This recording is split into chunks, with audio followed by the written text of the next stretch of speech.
welcome back to my channel.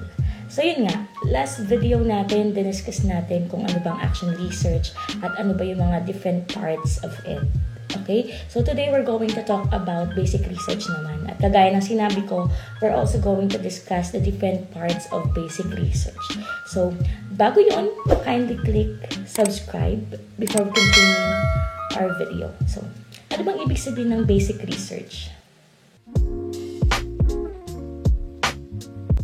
According to Kendra Cherry, the term basic research refers to study and research meant to increase our scientific knowledge base. This type of research is often purely theoretical, with the intent of increasing our understanding of certain phenomena or behavior, but without seeking to solve or treat these problems. So, that's basic research.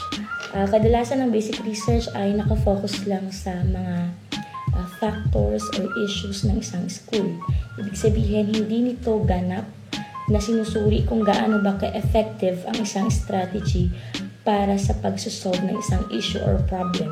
Unlike sa action kasi, sa action research, kailangan alamin natin kung gaano ba ka-effective ang isang strategy sa pag-solve ng isang problem, just like the example that I gave you in my last video.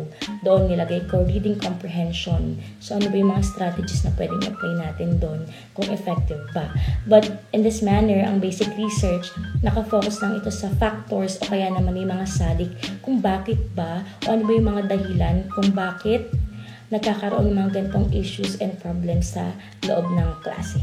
So, we're going to discuss the different parts of basic research. So, tignan natin kung may pagkakapareho ito sa mga parts ng action research at kung ano ba yung pagkakaiba nila.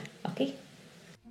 Ang unang bahagi ng isang basic research ay tinatawag na introduction. Inilalagay dito ang rationale ng pananaliksik, mga sumusuportang teorya at mga policy at ipinaliliwanag kung bakit kailangang maisagawa ang pananaliksik. Ang next part ay literature review.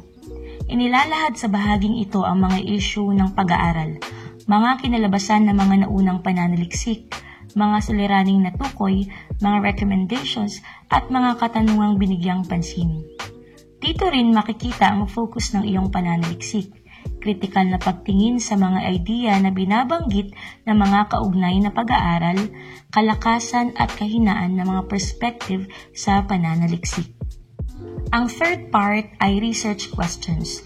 Dito isinasama kung anong tiyak na issue ang naisbigyan ng solusyon, ano ang naisbigyan ng aksyon, at ipinaliliwanag ang issue o pagsasama-sama ng mga nabanggit na perspective. Ang next part, number 4, ay scope and limitation. So, kagaya din sa action research, dito tinatalakay kung ano ang saklaw ng pananaliksik ayon sa location, time, respondents, at iba pa. Inilalahad din ang saklaw ng paggamit ng isang tiyak na method at mga perspektibong magiging bahagi lamang ng isasagawang pag-aaral. Ang ikalimang parte ng isang basic research ay research methodology.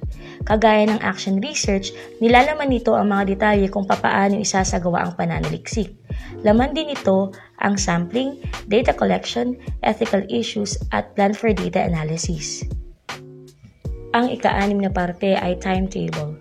Dito sinasaad ang haba ng panahon na gugugulin sa pananaliksik. Kailangang mailagay kung anong petsa tiyak na sisimulan at kung kailan naman ito tatapusin batay sa pagkakasunod-sunod ng process ng implementation ng pananaliksik. The seventh part is cost of estimates. Just like in research, dito inilalahad ang mga gagastusin sa pananaliksik. Ipinakikita rito ang mga kagamitan at iba pang mga pangangailangan sa isang pag-aaral na siya namang magiging batayan ng dibisyon o rehiyon sa pag-approve ng pondo.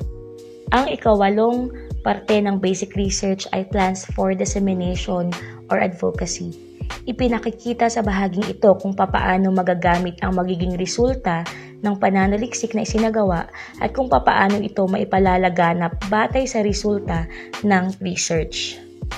Ang huling part ng basic research ay references kung saan gumagamit dapat ang isang researcher ng APA or American Psychological Association referencing at gawing maayos ang pagkakahanay ng mga details ng mga pinagkunang source na isinama sa research.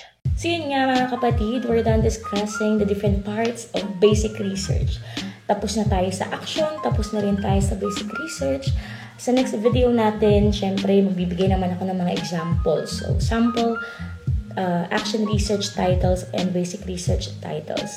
Maaaring ito'y galing sa akin, mga nagawa ko, mga nagawa ng mga ibang researchers.